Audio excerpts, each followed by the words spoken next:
Teaching research centre में आप सबका स्वागत है। कल हमने प्रसिद्ध पाश्चात्य विचारक हॉब्स के बारे में पढ़ा था, उनके विचारों के बारे में पढ़ा था। आज हम हॉब्स से संबंधित उन महत्वपूर्ण प्रश्नों को देखेंगे जो विगत वर्षों में पूछे गए हैं। चलिए शुरू करते हैं। आज का हमारा पहला क्वेश्चन है, हॉब्स किस देश का रहने वाला था? तो कल हमने क्या पढ़ा था कि हॉब्स का जन्म कब हुआ था और कहाँ हुआ था?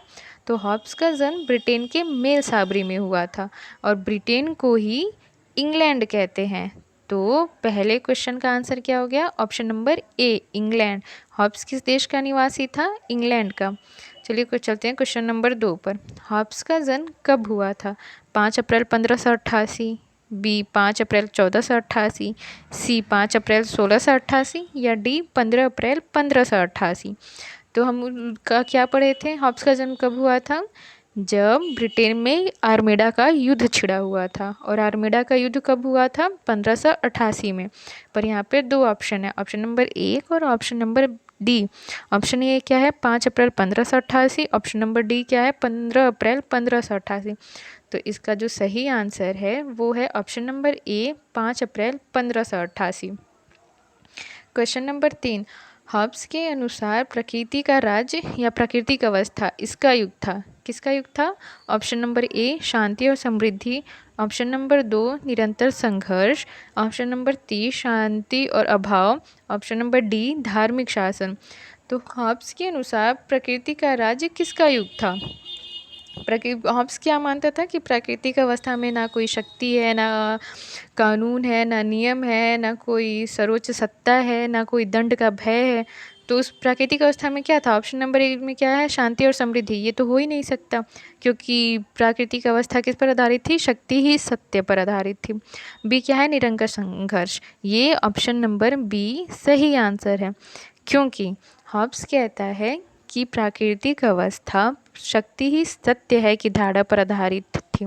अर्थात जो कोई भी जितनी भी देर कोई वस्तु अपने पास रख सकता था वो उतनी देर उसका मालिक होता था और इसका प्रभाव दूसरे पर पड़ता था। उसकी मनोवैज्ञानिक उद्दीपक उनकी इच्छाओं पर प्रभाव डालने लगते थे जिससे उनके मन में उसके प्रति ईर्ष्या, जलन आदि की भावना आ जाती थी जिससे उनमें संघर्ष होता रहता था। तो हॉब्स के अनुसार प्रकृति का राज्य कैसा था? निरंतर संघर्ष का था। चलिए चलते हैं क्वेश्चन नंबर 4 पर। क्वेश्चन नंबर 4 है, प्राकृतिक अवस्था निरंतर युद्ध की अवस्था है, किसने कहा था? अभी अभी हमने ऊपर क्या देखा कि हॉब्स के अनुसार प्राकृतिक अवस्था कैसी थी? निरंतर संघर्ष की अवस्था थी जिसमें प्रत्येक व्यक्ति एक दूसरे से संघर्ष करते रहते थे। तो इसका सही आंसर हो जाएगा option number B, Hobbes. Question number 5 में क्या है? निम्न में से कौन सी पुस्तक हॉब्स ने लिखी है? ए, आधुनिक राज्य, बी, दास कैपिटल, सी, लेवियाथन या डी, परिवार संपत्ति व न्याय। कल हमने हॉब्स के सभी पुस्तकों के बारे में विस्तृत अध्ययन किया था। उसमें उन्होंने कौन कौन से विचार दिए थे ये भी देखे थे, किस वर्ष प्रकाशित हुई थी ये भी देखे थे। तो इनमें से सबसे सही आंसर कौन सा है? Leviathan, option number C. Hobbes ने 1651 में अपनी प्रसिद्ध पुस्तक कौन सी लिखी? लेवियाथन। लेवियाथन को हॉब्स की अमृत कृति कहा जाता है। इसमें उसके महत्वपूर्ण विचारों, संप्रभुता संबंधी, मानव स्वभाव संबंधी, राज्य के अनुबंध संबंधी आदि सिद्धांतों का विस्तृत वर्णन देखा जाता है। क्वेश्चन नंबर 6, रिक्त स्थान की पूर्ति करें। मनुष्य का मूल स्वभाव डैश है। तो इसमें हॉब्स के अनुसार मनुष्य का मूल स्वभाव कैसा है? ए, स्वार्थी, बी, बहसी और युद्धप्रिय, सी, परोपकारी या डी, लालची। तो इसमें से सबसे सही आंसर क्या हो जाएगा? ऑप्शन नंबर ए, स्वार्थी। क्यों? क्योंकि हॉब्स क्या मानता है कि मनुष्य कैसा होता है?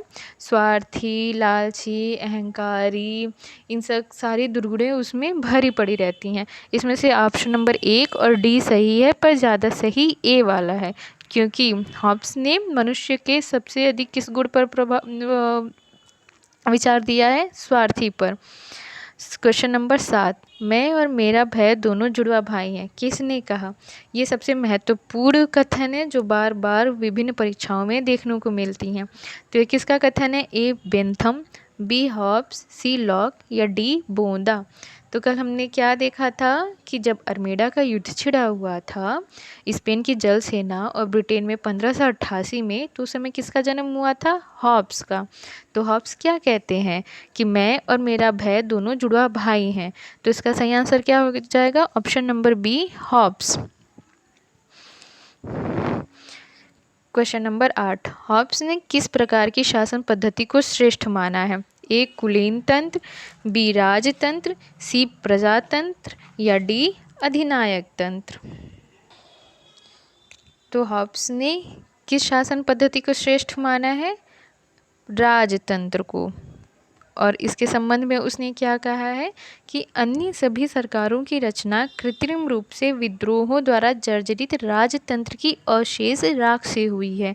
ये हॉब्स का एक महत्वपूर्ण कथन है कि अन्य सभी सरकारों की रचना कृत्रिम रूप से विद्रोहों द्वारा जर्जरित राजतंत्र की अवशेष राख से हुई है। हॉब्स सबसे ज़्यादा राजतंत्र पर जोर देता है, बाकी के कुलीन तंत्र, प्रजातंत्र या अधिनायक तंत्र को वो सही नहीं मानता है। चलिए चलते हैं क्वेश्चन नंबर 9। क्वेश्चन नंबर 9 है, राज्य शब्द के लिए किसने कॉमनवेल्थ शब्द का प्रयोग किया? ए Hobbes, B Rousseau, C Locke या डी बेंथम। तो किसने किया था राज्य शब्द के लिए कॉमनवेल्थ शब्द का प्रयोग? ए हॉब्स ने।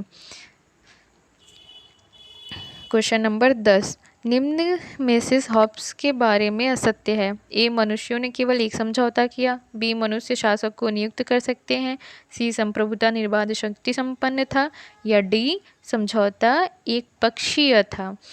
तो 10वें में से कौन सा है जो हॉब्स के विचारों से सही नहीं है? मनुष्यों ने केवल एक समझौता किया, ये सही है, क्योंकि मनुष्यों ने मनुष्यों के साथ समझौता किया, ना कि किसी दूसरे पक्ष के जिसमें शासक नहीं था। मनुष्यों ने खुद अपने में समझौता किया। तो मनुष्यों ने समझौता के कितने पक्ष हुए? एक पक्ष हुए और एक समझौता हुआ जिससे राज्य की उत्पत्ति हुई। बी मनुष्य शासक को नियुक्त कर सकते हैं, ये गलत है, तो ऑप्शन नंबर बी सही हो जाएगा। संप्रभुता निर्बाध शक्ति संपन्न था, एकदम सही। जो हॉब्स था, हॉब्स संप्रभु को ही सबसे सर्वोच्च शक्तिशाली मानता था। वो आम जनता को भी उसका विरोध करने की शक्ति नहीं थी। डी समझौता एक पक्षीय था, बिल्कुल सही। समझौता सिर्फ मनुष्यों में किया गया था, तो समझौता एक पक्षीय था। शासक इसका भाग नहीं था बल्कि इसका परिणाम था। तो शासक कोई भी पक्ष नहीं हुआ, सिर्फ एक पक्ष था, वो क्या था? मनुष्यों ने खुद में समझौता किया था। चलिए क्वेश्चन नंबर 11, निम्न में से किस विचारक ने राजनीति को मनोविज्ञान को भौतिकी और रेखागणित पर आधारित किया? ए अरस्तु, बी लॉक, सी मिल या डी हॉब्स। तो इसका सही आंसर क्या हो जाएगा? Option number D Hobbes. Question number 12 है, हॉब्स ने किस पुस्तक में सामाजिक समझौते के सिद्धांत को प्रतिपादित किया था? A the Republic, B Leviathan, C the Prince या डी ग्रामर ऑफ पॉलिटिक्स। तो ऊपर हमने क्या पढ़ा लेवियाथन से संबंधित कि लेवियाथन में हॉब्स के महत्वपूर्ण विचारों को देखा जाता है, जिनमें कौन कौन से विचार थे? संप्रभुता का सिद्धांत था, मानव स्वभाव का सिद्धांत था, राज्य के सामाजिक समझौते का सिद्धांत था। तो इसका आंसर क्या हो जाएगा? Option number B Leviathan. और लेवियाथन किस वर्ष प्रकाशित हुई थी? 1651 में। 13वां क्वेश्चन, हॉब्स को व्यक्तिवादी कहा गया है क्योंकि? ऑप्शन नंबर ए वह प्राकृतिक अधिकारों की बात करता है, ऑप्शन नंबर बी वह राज्य के विरोध की अनुमति देता है, ऑप्शन नंबर सी वह राजा के सामने सशर्त समर्पण की अनुमति देता है, या ऑप्शन नंबर डी इनमें से कोई नहीं। तो हॉब्स को व्यक्तिवादी क्यों कहा जाता है? क्योंकि वह प्राकृतिक अधिकारों की बात करता है, गलत, ये सही नहीं है। बी वह राज्य के विरोध की शक्ति देता है, ऑप्शन नंबर सी देखते हैं, वह राजा के सामने सशर्त समर्पण की अनुमति देता है, ये भी गलत। अगर ऐसा हुआ तब तो वो राजतंत्र हुआ, निरंकुश तंत्र हुआ। तो व्यक्तिवादी इस आधार पर तो हम कह नहीं सकते, इनमें से कोई नहीं। तो ऑप्शन नंबर बी सही हो जाएगा, वह राज्य के विरोध की अनुमति देता है। और वो विरोध किस आधार पर कोई कर सकता है? आत्मरक्षा के अधिकार के आधार पर। अगर शासक ज़्यादा निरंकुश हो जाए और व्यक्ति को ऐसी कोई आज्ञा दें जिससे उसका जीवन खतरे में पड़े, तब व्यक्ति शासक का विरोध कर सकता था। इसे उसने क्या कहा? आत्मरक्षा के अधिकार। तो वह मनुष्य राज्य के विरोध हॉब्स राज्य के विरोध की अनुमति देता है, किस आधार पर? आत्मरक्षा के अधिकार के आधार पर। क्वेश्चन नंबर 14, कथन ए, हॉब्स के अनुसार सामान्यतः व्यक्ति को राज्य के विरोध का अधिकार नहीं प्राप्त है। बी, राज्य का व्यक्तियों पर पूर्ण नियंत्रण है। अब हॉब्स क्या कहता है कि जो शासक है या सत्ता है वो निरंकुश है, वो सर्वोच्च है, आम आदमी उसका विरोध नहीं कर सकता। वो जो कानून बनाएगा उसे सभी को मानना पड़ेगा, यहाँ तक कि आम जनता को उसके विरोध का अधिकार भी नहीं प्राप्त है। तो क्या हो गया? ऑप्शन नंबर ए बिल्कुल सही है। कथन बी, राज्य का व्यक्तियों पर पूर्ण नियंत्रण है, ये भी सही है। राज्य जैसा चाहेगा व्यक्ति के साथ वो वैसा करेगा, वो जो कानून बनाएगा उसे मनुष्य को मानना पड़ेगा। तो ये दोनों ऑप्शन सही है। तो ऑप्शन नंबर ए तथा बी दोनों सत्य हैं तथा बी ए की सही व्याख्या है। ऑप्शन नंबर बी, ए तथा बी दोनों सत्य हैं परंतु बी ए की सही व्याख्या नहीं है।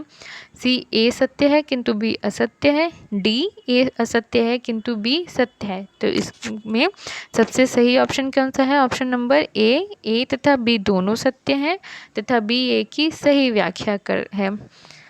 क्वेश्चन नंबर 15, प्राकृतिक अवस्था में व्यक्ति का जीवन एकाकी, निर्धन, कुत्सित, पशु तुल्य और अल्प था। यह कथन किसका है? A Hobbes, B Locke, C Rousseau या डी मिल का। तो ये कथन किसके प्राकृतिक अवस्था के व्यक्तियों से मिलता है? हॉब तो इसका सही आंसर हो जाएगा option number A Hobbes. Hobbes क्या कहता है कि मानव स्वभाव कैसा है? मानव झगड़ालू है, स्वार्थी है, अहंवादी है। तो उसका जीवन कैसा था प्राकृतिक अवस्था में? एकाकी, निर्धन, कुत्सित, पशु तुल्य, अल्प था। तो यह कथन किसका हो जाएगा? हॉब्स का। अब देखते हैं क्वेश्चन नंबर 16। सेबाइन कहता है कि अंग्रेजी भाषा भाषी जातियों ने जितने भी राजनीतिक दार्शनिकों को जन्म दिया है उनमें डैश डैश डैश कदाचित महानतम है। Option A Hobbes, B Rousseau, C Locke या डी बेंथम। तो यह कथन किसका है? कल हम ये पढ़े थे। तो सेबाइन ये किसके बारे में कहता है? ऑप्शन नंबर ए सही है, हॉब्स के बारे में। ये सेबाइन का महत्वपूर्ण कथन है जो कई बार परीक्षाओं में पूछी गई हैं। तो सेबाइन क्या कहता है? अंग्रेजी भाषा भाषी जातियों ने जितने भी राजनीतिक दार्शनिकों को जन्म दिया है उनमें हॉब्स कदाचित महानतम है। देखते हैं क्वेश्चन नंबर 17। हॉब्स ने शासक की निरंकुशता को उचित ठहराया है और इस आधार पर कि राजा एक शाही व्यक्ति होता है, बी राजा को जनता ने चुना है, सी जनता शासन करने में अक्षम होती है या डी मानव प्रकृति झगड़ालू एवं दुष्कर्मी होते हैं। तो हॉब्स ने शासक की निरंकुशता को उचित ठहराया है, किस आधार पर ठहराया है? तो इसका सही आंसर हो जाएगा ऑप्शन नंबर डी मानव प्रकृति झगड़ालू व दुष्कर्मी होते हैं।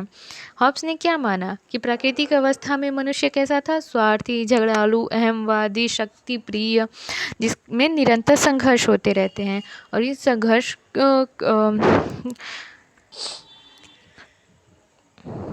को दूर करने के लिए ही मनुष्यों ने एक समझौता किया जिससे शासक की उत्पत्ति हुई और वो निरंकुश था।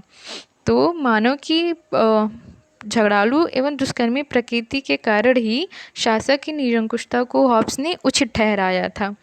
अब देखते हैं क्वेश्चन नंबर 18। यह किसका मानना है कि लेवियाथन क्रामवेल की चपलूसी में लिखा गया था? ए क्लेरेंडन, बी सैमुअल आई मिन्स, सी एफ टोनीज या डी लियो स्ट्रास। ये कल जो हम हॉब्स की आलोचना पढ़ रहे थे तो उसमें हमने देखा था, और जो लेवियाथन का बुक पढ़ रहे थे तो उसमें हमने इसका अध्ययन किया था। तो इसका सही ऑप्शन क्या हो जाएगा? क्लेरेंडन, ऑप्शन नंबर ए।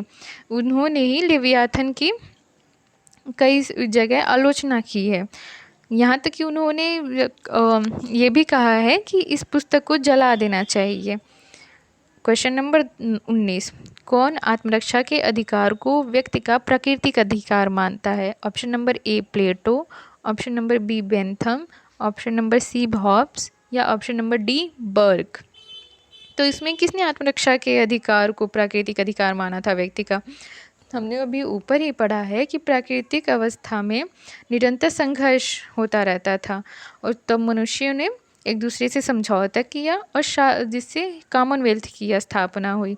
और वो कैसा था? निरंकुश था, जिसके कानूनों को सभी आम नागरिकों को मानना पड़ता था। उसको मनुष्यों को विरोध का अधिकार नहीं था। सिर्फ एक आधार था जिस पर मनुष्य और कॉमनवेल्थ का विरोध कर सकते थे, और वो कौन सा था? आत्मरक्षा का अधिकार। तो इसका सही आंसर हो जाएगा ऑप्शन नंबर सी हॉब्स। आत्मरक्षा के अधिकार को व्यक्ति का प्राकृतिक अधिकार हॉब्स मानता है। क्वेश्चन नंबर 20, हॉब्स की पुस्तक लेवियाथन को निम्न में से किसने जलाया था? अभी हमने ऊपर क्या पढ़ा कि लेवियाथन की आलोचना किसने की है? क्लेरेंडन ने, और क्लेरेंडन ने ही लेवियाथन को जलाने का सुझाव दिया था। और इसी के आधार पर 1683 में लेवियाथन और उसकी एक और पुस्तक द सीवे को ऑक्सफोर्ड यूनिवर्सिटी में जलाया गया था। तो चलिए आज का अभ्यास प्रश्न हमारा ख़त्म होता है। धन्यवाद।